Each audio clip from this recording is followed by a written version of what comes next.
અમદાવાદના નરોડાથી વસ્ત્રાલમાં ક્ષત્રિય સંકલન સમિતિ દ્વારા ભવ્ય ધર્મરથની યાત્રા નીકાળવામાં આવી છે.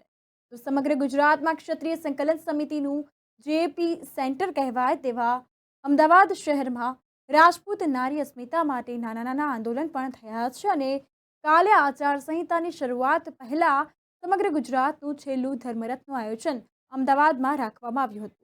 અમદાવાદની આજુબાજુ વસતા તમામ રાજપૂત ભાઈઓ અને બહેનો ગાડી અને બાઇકો સાથે આ યાત્રામાં જોડાયા અને સમાજની એકતાનો પરિચય આપ્યો હતો.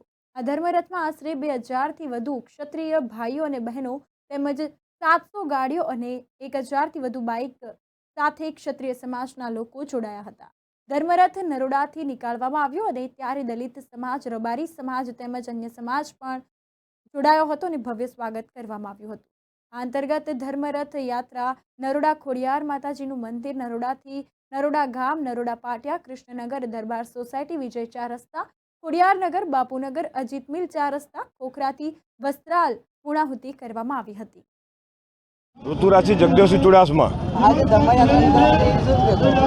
આજે જે નરોડા ખાતે ધર્મયાત્રા નીકળી છે, પૂર્વ વિસ્તારમાંથી પસાર થવાની છે. બાપુનગરમાં અહીંયા નિકોલ પહોંચી છે અને વસ્ત્રાલ ખાતે પૂર્ણાહુતિ થવાની છે.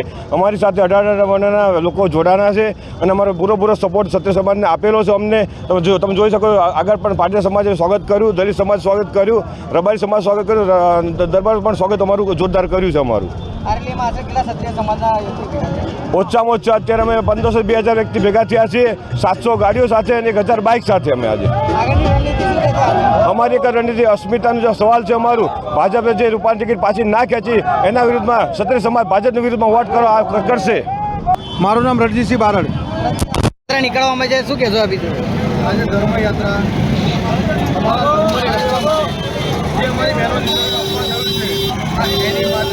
અસ્મિતાની લડાઈ લડી રહ્યા છીએ અને મા ભવાની અમારી સાથે સાક્ષાત છે, હાજર છે અને અમે જેને અમારી બેન દીકરીઓને જેને અપમાન કર્યું છે એને જવાબ દેવાનો સમય આવે છે. આ રૂપાલાને આખા ભાજપને નિસ્તો અમે લોકોએ રાજપૂત સમાજે નક્કી કર્યું છે કે આપણે કોઈ પણ